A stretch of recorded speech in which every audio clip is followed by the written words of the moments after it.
Bien-aimés frères et sœurs, vous connaîtrez la vérité et la vérité vous affranchira. Ça, c'est pas moi qui le dis, c'est la Bible qui le dit. Mais moi, je vous dis mieux.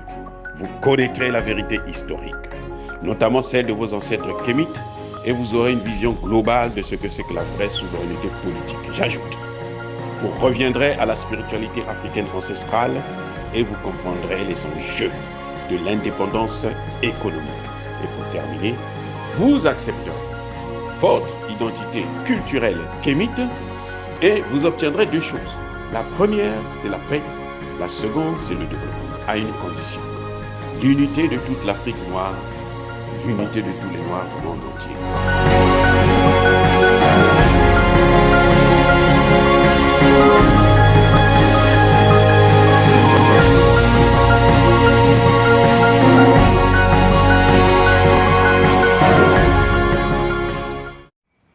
Otep à tous, bienvenue sur la chaîne des panafricanistes par essence, par conviction et par excellence. Celle des citoyens kémites par nécessité et obligation de combat. Nous sommes une chaîne qui n'est guidée que par nos ancêtres et rien que par les ancêtres qui appartiennent à l'égrégore du monde noir. Par conséquent, nous ne croyons en aucun Dieu venu de l'étranger. Toutefois, cette vidéo n'est aucunement destinée à inciter à la haine ou à la violence, car nous menons un combat qui est d'abord et avant tout spirituel, intellectuel et démocratique. Ensuite, il est politique, géopolitique et géostratégique. Contre l'impérialisme, le colonialisme, le néocolonialisme et l'endocolonat, qui sont tous qualifiés de crimes contre l'humanité. Nous menons ce combat sur la base du principe fondamental que nous avons hérité de nos ancêtres kémites, qui est celui de la Mahat, c'est-à-dire solidarité, vérité et justice. Vous êtes donc en droit de connaître la vérité. Et nous avons l'obligation de vous dire la vérité, rien que la vérité, afin que justice soit rendue au continent africain. Et ça, c'est notre modeste contribution dans cette noble lutte en faveur de la souveraineté, la dignité, la solidarité et l'unité africaine. Ça, c'est ce que nous appelons le panafricanisme. Bien-aimés frères et sœurs, aujourd'hui je vais vous parler des PAS, P-A-S, Programme d'ajustement structurel. C'est des projets, c'est une théorie économique inventée par le Fonds monétaire international pour les pays africains. Eh bien, vous ne trouvez pas ça ailleurs. Vous ne trouvez pas ça aux États-Unis. Vous ne trouvez pas ça en France. Vous ne trouvez pas ça en Europe. Vous ne trouvez pas ça en Belgique. Vous trouvez ça seulement en Afrique. Je voudrais vous dire et vous démontrer qu'il s'agit là d'un véritable crime contre l'humanité. Eh oui, c'est aussi simple que ça. C'est un crime contre l'humanité. Vous savez que le PAS, c'est quoi? Lorsque un pays va quémander de l'argent, va s'endetter en quelque sorte, va s'endetter auprès du FMI. Le FMI prête l'argent avec certaines conditionnalités. Les conditionnalités les phares, au début, c'était d'abord, il fallait que tous les pays africains puissent privatiser leurs grandes entreprises d'État. C'est ce qui a été fait. Il se disait que vous allez vendre ces entreprises, ça va vous amener des capitaux. On n'a jamais vu ces capitaux. Surtout que lorsqu'ils achètent par exemple en dollars, cet argent, elle devrait aller où? Pour les pays francophones, 14 pays francophones, ça devrait aller en France. C'est la France qui en tirait profit. Donc nous on perdait rien, on gagnait rien. Et ce sont ces mêmes pays qui viennent acheter. Quand la France, par exemple, vient acheter chez vous, elle vous signe seulement un papier. Elle ne vous donne même pas les billets de l'CFA, non. Elle vous signe un papier puisqu'elle achète, on évalue ça en dollars. Donc elle achète en dollars ou en euros. Elle vous donne un papier qui dit que non, bon, on a acheté telle machine à temps.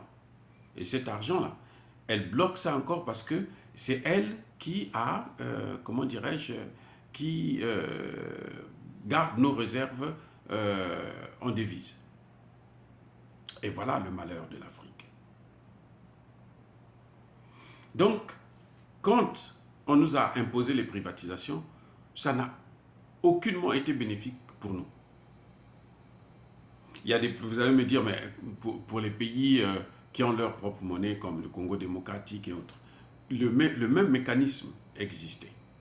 C'est-à-dire que cette fois-ci, l'argent ne va pas à la Banque de France, mais ceux qui viennent acheter, ils viennent acheter parfois avec des dettes. Ils ne vous apportent pas des capitaux pour développer l'entreprise, non. Ils viennent, ils achètent et ils le revendent. Et ils se font des gros bénéfices.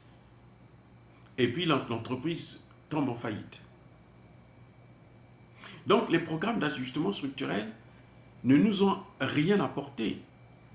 Ce qui est encore plus grave, c'est que ces gens ont mis à la porte des milliers d'employés.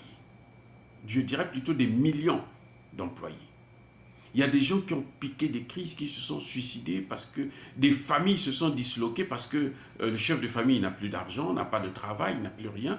Et c'est la catastrophe.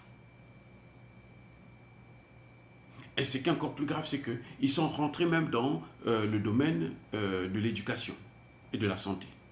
On dit à l'État, qui dans nos pays était le premier employé dans ces deux domaines-là, éducation et santé, on dit à l'État, tu ne dois plus recruter. Au contraire, ceux qui sont là, il faut les virer. Il faut les licencier, il faut les faire partir à la retraite anticipée. Mais quand vous envoyez les gens à la retraite anticipée, c'est bien beau. Vous pouvez les envoyer à la retraite anticipée, mais il faut au moins leur payer leur retraite. Et pour payer la retraite, il faudra avoir des gens, des employés qui travaillent.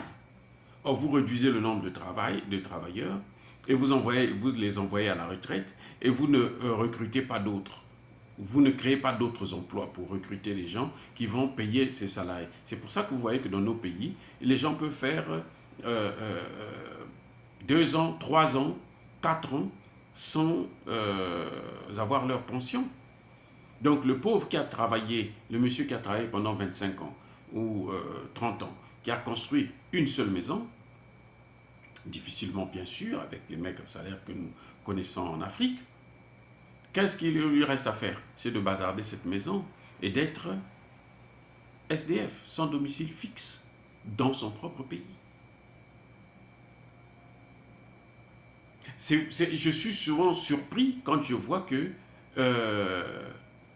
dans certains pays, je prendrai le cas du Congo par exemple, le Congo-Brazzaville, lorsque le FMI leur accorde un prêt, on fait la fête. On fait la fête parce que le FMI nous a accordé un prêt. Non. Les conditions qui viennent avec ce prêt, et ce prêt-là, c'est à toujours des taux très élevés, et les conditions qui sont là sont pratiquement impossibles. Si vous les mettez en œuvre, vous bousillez carrément votre économie. Vous bousillez le système social. Heureusement que dans ces pays-là, ce sont des dictatures et que les populations ne peuvent pas se révolter. Ce qui fait que, il y a un semblant de calme. Mais en réalité, les gens seraient toujours dans la rue avec les difficultés que l'on voit, les difficultés qu'il y a. Donc, pour moi, ce qu'on appelle programme d'ajustement structurel du FMI et de la Banque mondiale, ce sont des programmes suicidaires. C'est vraiment des crimes contre l'humanité. Et ils sont conscients de ça. Parce qu'en fait, ils se sont dit, nous, on va les tuer à travers un mécanisme qu'eux-mêmes, ils ont accepté puisqu'ils viennent s'endetter. Eh oui, eux-mêmes, ils ont accepté. C'est pas nous, on ne les force pas de le faire. Mais ils viennent prendre notre argent. C'est à nous de donner, de poser les conditions. C'est à nous de décider de quelle musique maintenant, quelle musique nous devons entendre. C'est la même chose qu'ils font par exemple à l'Union africaine, puisque ce sont eux qui financent, ce sont eux qui décident à l'Union africaine. Quand il y a des réunions de l'Union africaine, vous avez plus de blancs que des Africains eux-mêmes et des Arabes. Et oui, malheureusement, c'est comme ça. Parce que ce sont eux qui gèrent, puisque ce sont eux qui financent à plus de 70%. Vous voyez, donc on a vu que parfois, quand le FMI leur donne de l'argent, ils vous envoient aussi des experts du FMI. Et ça, c'est encore, ça, c'est le plus rigolo. C'est triste à pleurer, vraiment. Ils vous envoient des experts. Ces experts viennent pour vous enfoncer, ça dit que... Mais, alors, au point où vous n'allez pas pouvoir vous en sortir pendant plusieurs dizaines d'années. Le cas le plus flagrant, hein, le plus patent, qui est scandaleux, c'est lorsque Dominique Strauss-Kahn, ancien directeur général du FMI, vient au Congo-Brazzaville pour conseiller le président Denis Sassou Nguesso et son gouvernement. Et quand il arrive, le Congo a des excédents budgétaires de près de 14 000 milliards de francs CFA que le Congo a décidé, le gouvernement a décidé de mettre de côté pour les générations futures. Dominique Strauss-Kahn vient pour conseiller un gouvernement qui a des excédents budgétaires, donc dont l'économie est en bonne santé, en quelque sorte. Et il n'a pas eu besoin de 2 ans. Il n'a pas eu besoin de 2 ans pour bousiller le pays complètement. Et quand Dominique Strauss-Kahn quitte là, le Congo a une dette insoutenable. Un pays qui avait des excédents budgétaires se retrouve avec une dette, parce que là c'était juste après l'annulation de la dette des pays très pauvres et très endettés dont le Congo faisait partie. Donc on avait remis les pendules à zéro. Donc c'était un pays qui n'était pas endetté. C'est Dominique Strauss-Kahn qui vient et le pays, comme par hasard, quelques années plus tard, se retrouve avec une dette colossale, insoutenable, que le pays ne sait même plus comment gérer. Plus de 100% de son budget. C'est incroyable. C'est le grand patron du FMI qui vient conseiller un pays et il entraîne ce pays dans le chaos. Et personne ne lui dit quelque chose. Il n'a jamais été poursuivi pour les dégâts qu'il a commis dans notre pays. Et c'est malheureux. Donc vous voyez, c'est pour ça que je dis, mais c'est un crime contre l'humanité. Parce qu'ils savent ce qu'ils font. Ils savent que ça, on va créer des dommages alors incroyables dans ces pays. On va déstabiliser les économies de ces pays, on va déstabiliser même la politique de ces pays, on va appauvrir ces pays complètement. Et puis bon, on sera là, la seule chose pour payer les dettes, on vient vous prendre vos matières premières gratuitement. C'est véritablement un crime contre l'humanité. C'est un crime économique, certes, mais à un degré trop élevé que ça ne peut que devenir un crime contre l'humanité. Les exemples comme ça, ils sont multiples. Surtout que malheureusement, nos pays, les pays africains, ne font pas confiance aux experts africains. Ils préfèrent avoir affaire aux experts occidentaux, qu'ils payent, puisque Dominique Strauss-Kahn était payé à coup de millions de francs CFA par mois. Ce n'est pas quelqu'un qui était payé à 2 millions, 3 millions, non. Non, non, non. Et puis le résultat, lequel? Zéro. C'est l'infini, moins l'infini carrément. C'est incroyable. Eh bien, bien-aimés frères et sœurs, dire cela, c'est inciter à la haine ou à la violence. Non. Il n'y a pas colère. Vous devrez savoir ce que c'est que ces institutions internationales, ces institutions de Bretton Woods. Quand vous voyez nos chefs d'État, nos chefs de gouvernement aller vers le FMI, aller vers la Banque mondiale pour aller quémander de l'argent, dites-vous qu'ils sont en train d'aller se mettre la corde au cou. Malheureusement, ils vont brader nos pays. Ce n'est même pas eux-mêmes qu'ils bradent, ce n'est pas leur richesse qu'ils bradent. Je suis surpris d'apprendre que le Congo démocratique est allé s'endetter auprès du FMI de 1 ou 2 milliards de dollars.